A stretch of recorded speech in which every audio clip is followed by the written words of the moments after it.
You know, we use them every single second of our digital lives, but we hardly ever stop to think about them. I'm talking about computer networks. So in this explainer, we're going to pull back the curtain on this invisible architecture that, well, basically powers our entire world. It really all starts with a simple question, right?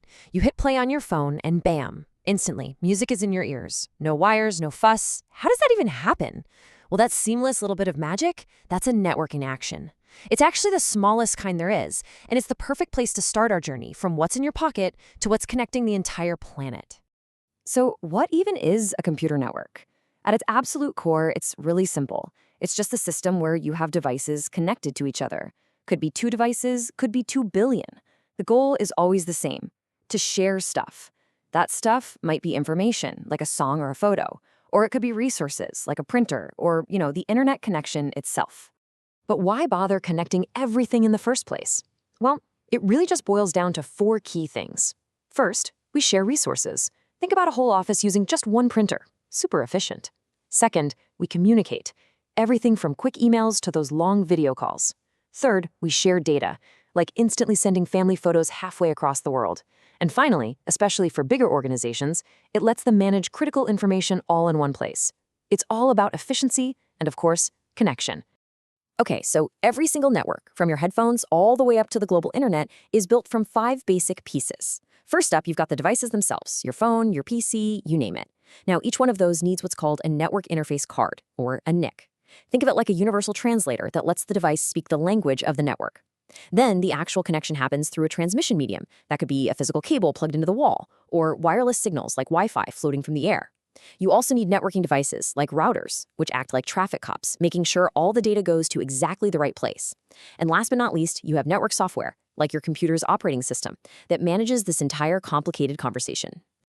All right, let's start our journey by zooming way, way in to the network that literally lives right there around you. This is what we call the Personal Area Network, or PAN for short. I bet you're using a PAN right this second and don't even know it.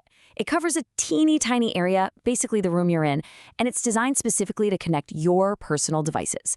The keyword here is Bluetooth.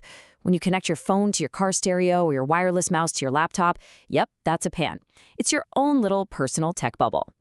And right away, we see the fundamental trade-off. PANs are incredibly easy to set up, they're cheap, and they're super convenient. But all that convenience comes at a price.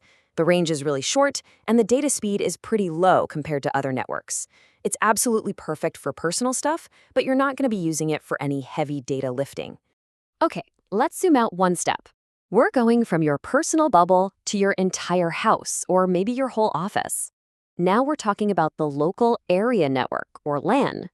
This is probably the network you interact with the most, day in and day out. Your home Wi-Fi? That's a LAN. The network at your school or office that links up all the computers? That's a LAN too. It covers a single building or maybe a small campus. It's usually privately owned, and this is the important part. It offers really high data transfer speeds.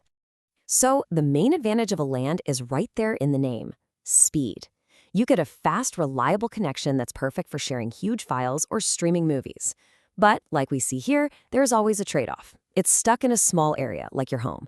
And unlike a simple Bluetooth connection, it needs a bit more setup and management to keep it running smoothly and securely. So we've connected our devices with a PAN, and we've connected our homes with a LAN. What's the next logical step? Well, connecting different buildings across an entire city, of course.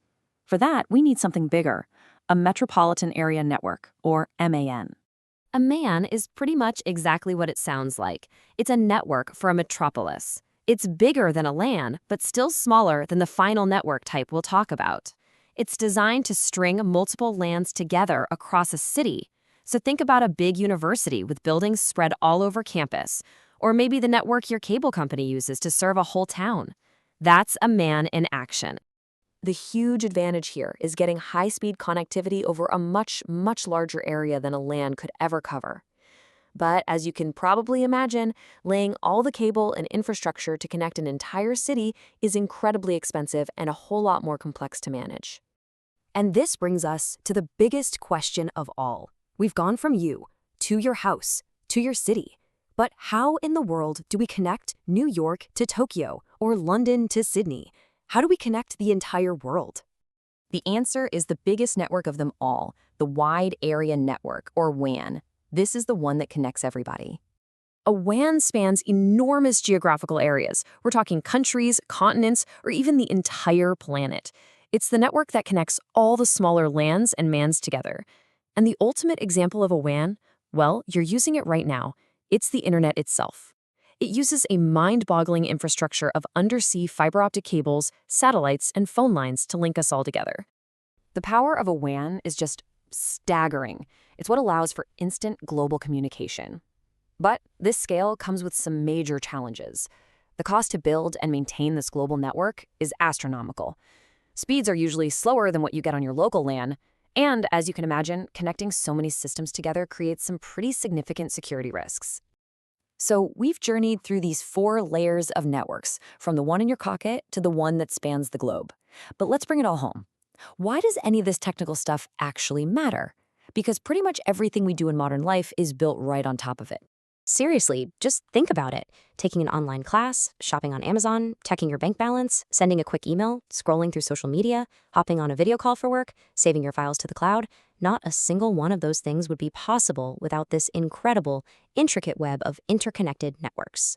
So when you boil it all down, it all comes back to this one number, 4. Just 4 fundamental types of networks. You've got the PAN for your personal bubble, the LAN for your home, the MAN for your city, and the WAN that connects the entire globe.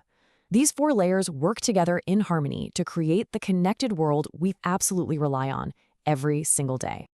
It's an incredible system, one that has completely transformed human society in just a couple of decades. And that leaves us with one final, fascinating question to think about. We've built our entire modern world on these networks. So what comes next? What will the next generation of connectivity let us build?